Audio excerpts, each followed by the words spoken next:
안녕하세요, 환입니다. 오랜만이죠. 오늘은 음식 이야기, 그 중에서 많은 분들에게 사랑을 받고 있는 면 요리 쌀국수입니다. 예전에 오티푸드와 박소 세트를 기획한 적이 있었습니다. 예전에 그 생에그누들 판매처라고 소개드린 바로 그것이에요. 최근 이곳에 생 쌀국수면이 입고가 됐어요. 그래서 홍보 겸 간만에 에스니푸드를 다룰 겸해서 영상 몇 편을 제작하게 되었습니다. 참고로 이 쌀국수 영상은 총 3편이에요. 첫 번째는 쌀국수의 배경 이야기와 재면법, 그리고 나머지 2편은 레시피예요. 웨이티오하고 팔시유, 그 2가지요. 자, 그럼 쌀국수에 대한 이야기를 시작해 보도록 하죠. 자, 쌀국수는 어디서부터 시작됐을까요? 그리고 누가 만들었을까요? 쌀국수는 중원에서 남방으로 이주한 중국인들이 처음 만들었다고 해요. 왜 이주를 했냐면은 그 몽골 제국의 침략 때문이었다고 해요. 한 13세기 정도 됐죠. 즉 이제 남쪽으로 피신을 한 거죠. 참고로 중원은 지금의 허난, 산둥, 후베이, 산시 이 지역을 의미해요. 즉 중국들에게 중앙에 있는 그 지역. 아시다시피 중국 사람들은 면 요리를 좋아합니다. 자, 다른 나라에서 이제 밀가루 음식이 넘어왔다. 마음에 든다. 그럼 우리도 이거 만들자. 이 정도였어요. 물론 메밀, 기장, 수수 이런 곡식도 먹긴 했어요. 근데 그 중에 가장 인기가 많은 곡식은 밀이었어요. 그런데 말입니다. 그 남쪽으로 오게 되니까 그걸 먹을 수 없게 된 거예요. 왜냐면 강우량이 많고 습기가 많거든요. 즉 밀을 재배하기 적합하지 않았던 거죠. 그렇지만 이런 환경은 쌀을 재배하기는 아주 좋았어요. 그래서 즐겨 먹던 분식 메뉴 밀이 아닌 쌀로 만들게 되었죠. 그 중 하나가 바로 이 쌀국수였다는 거죠. 주식이 밀에서 쌀로 되었기 때문에 쌀로 국수를 만들었구나. 이상 남방으로 이주한 중원인들의 해피엔딩 되겠습니다. 일리가 없죠. 쌀가루로는 면을 만들 수가 없었거든요. 기존의 재면법으로는 말이죠. 이유는 밀에는 있지만 쌀에는 없는 바로 그것 때문이었어요. 자, 밀가루의 주성분은 녹말이에요. 그리고 글루텐으로 구성되어 있어요. 흔히 밀단백이라고 하죠. 자, 빵을 만들 때는 강력분을 써야 된다. 잘 쥐대서 글루텐을 생성시켜야 쫄깃하다. 스타면은 알칼리 첨가제를 쓴다. 이는 글루텐의 효과를 극대화하기 위해. 보통 글루텐은 이제 면이라던가 빵을 쫄깃하게 해준다. 그렇게 알려져 있어요. 그렇지만 이 글루텐 그 정도로 사선 물질이 아니에요. 자, 이 글루텐은 이제 글리아닌과 글루테닌 이 2가지로 분리가 돼 있어요. 여기 물을 붓고 섞어주면은 이 2가지가 결합을 하게 되면서 글루텐이 돼요. 이것은 이제 껌처럼 잘 늘어나면서도 놓으면은 다시 줄어드는 그런 성질이 있어요. 즉 탄성 있는 그런 물질이에요.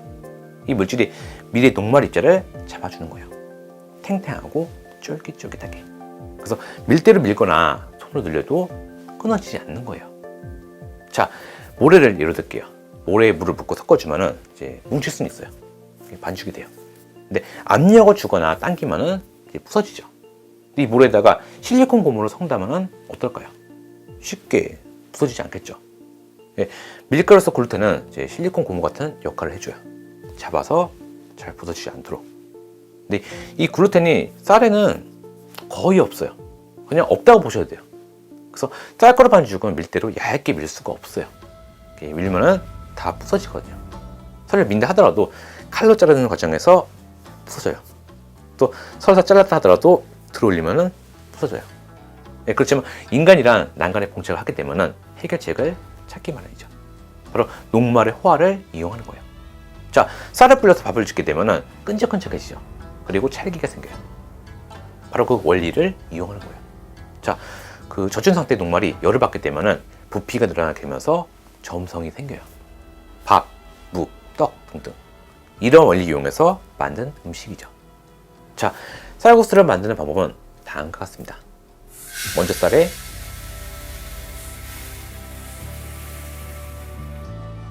물을 붓고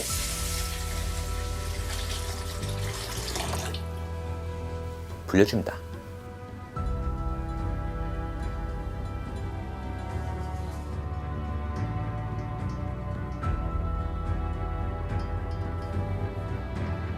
그리고 갈아줍니다.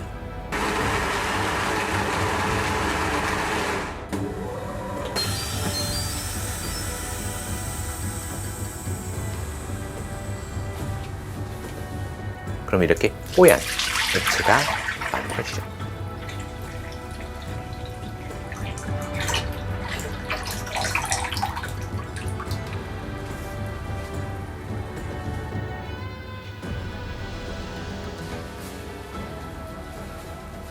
참고로 쌀을 불릴 때는 며칠 동안 물을 갈아주면서 충분히 불려줘야 돼요.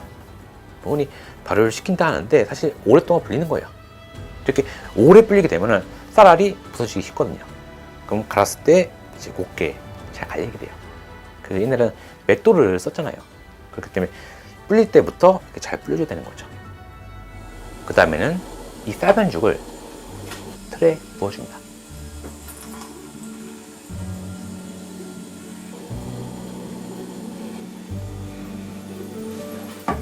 그리고 잘 퍼지도록 하죠.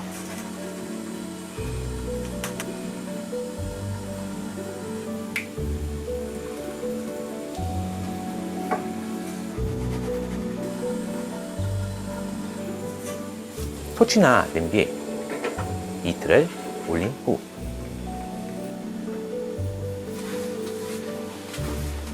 뚜껑을 덮어 쪼줍니다.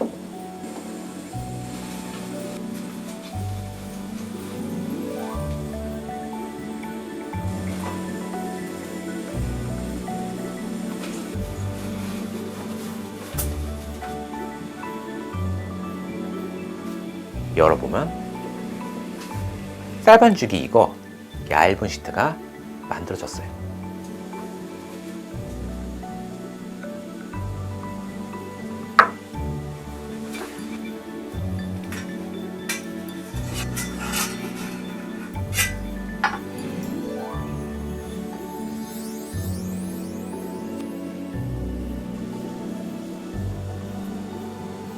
금방 만들어진 쌀 시트는 굉장히 끈적거려요. 그래서 장대 같은 거에 걸쳐서 살짝 말려줘야 해요. 이 작업을 반복하는 거예요.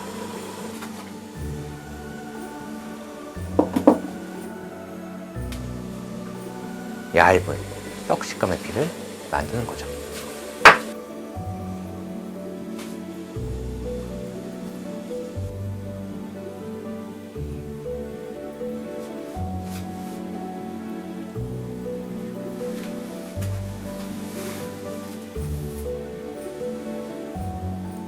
이것을 잘라주면 그게 바로 쌀국수입니다.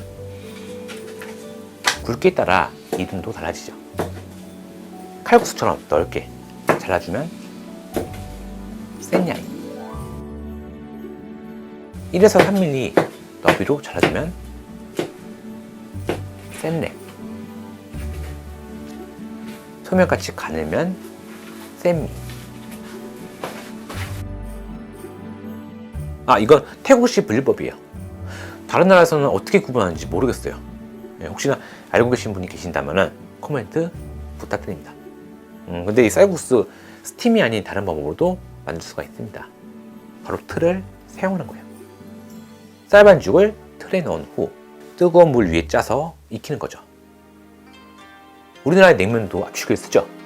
단 차이점이 있다면 이 쌀국수는 이제 반죽이 훨씬 묽어요. 그래서 손으로 짤 수가 있어요. 이제 냉면 같은 경우는 훨씬 더 힘들잖아요. 지렛돌리를 사용해서 하거나 아니면 유압으로 다 짜잖아요. 이거는 손으로 짜가지고 면을 뽑을 수가 있어요. 그러니까 훨씬 쉽죠. 근데 이게 말이 쉽지 이게 엄청난 중노동이에요. 먼저 곱게 깔아준 쌀을 그대로 넣습니다.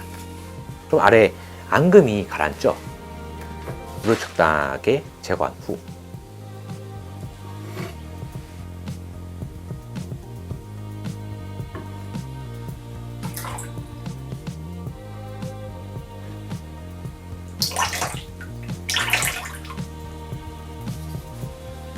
면보에 부어줍니다.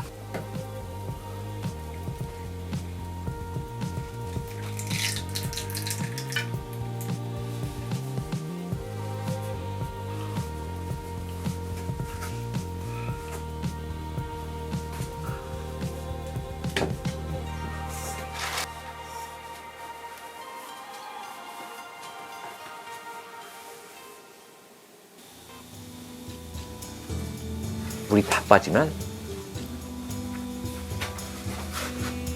국물만 남아요.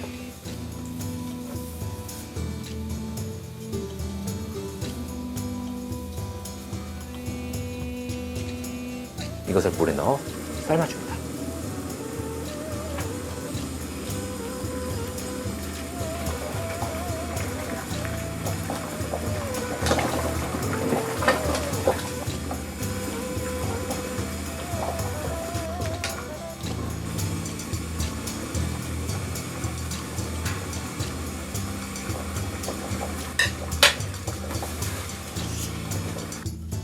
그 다음에는 잘게 부숴주면서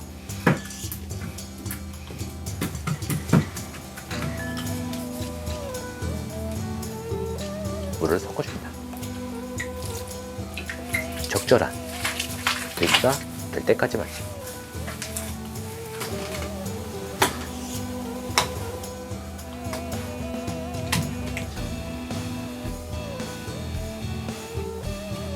이것을 틀에 넣는 거예요.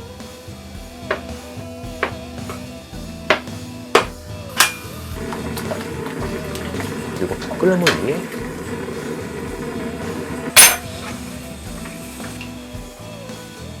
짜주는 거죠.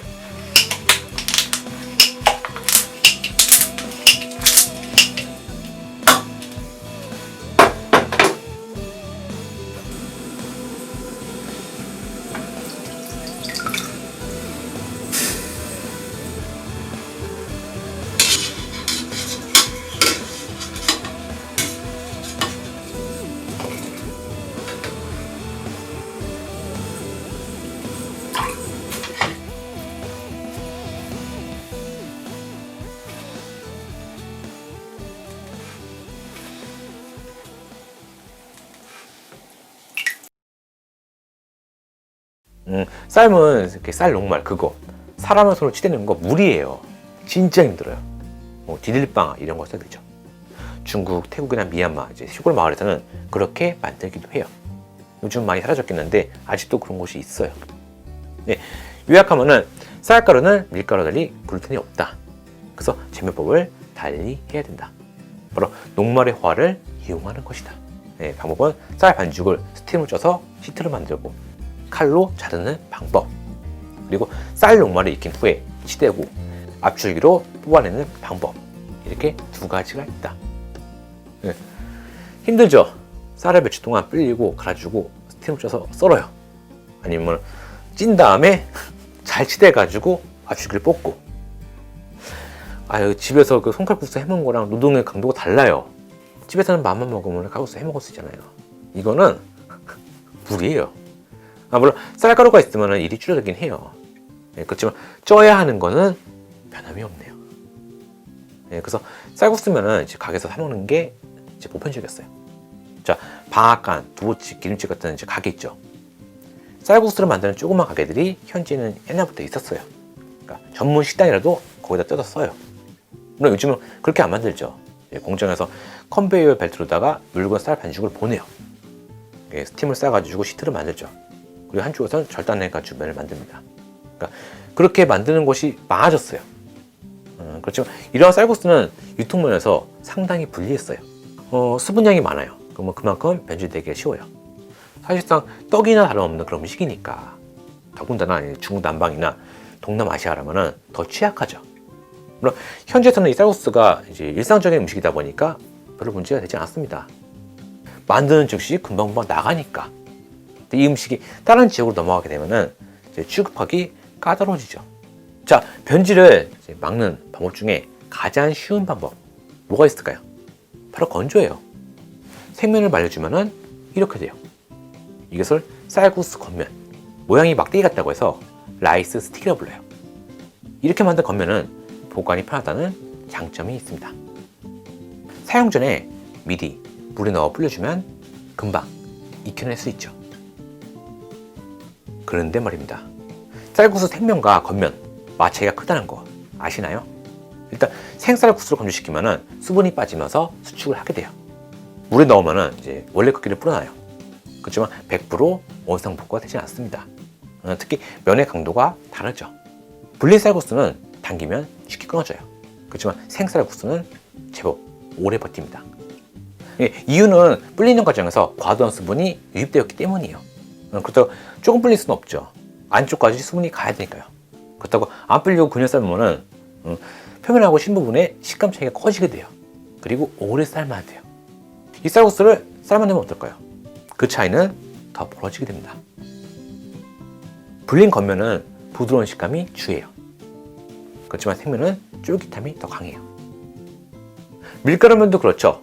생면은 탄력이 강한 반면에 겉면은 그런 느낌이 부족하죠. 솔직히 겉면은 부드러운 맛에 먹는다고 봐야 되죠. 그 딱딱하게 굳은 떡을 불려가지고 떡국을 만들어 보신 분들은 아실 거예요. 이제 온전한 떡으로 만든 것과는 다르다는 것을 말이죠. 건조 쌀밥도 있네요. 알파미. 이제 끓는 물을 부어주면 밥이 되죠. 근데 쌀을 불려가지고 지금 밥에 비하면 찰기가 부족하죠. 물론 겉면이 나쁘다, 생면 최고, 이건 아닙니다. 겉면의 부드러운 식감도 매력적이거든요.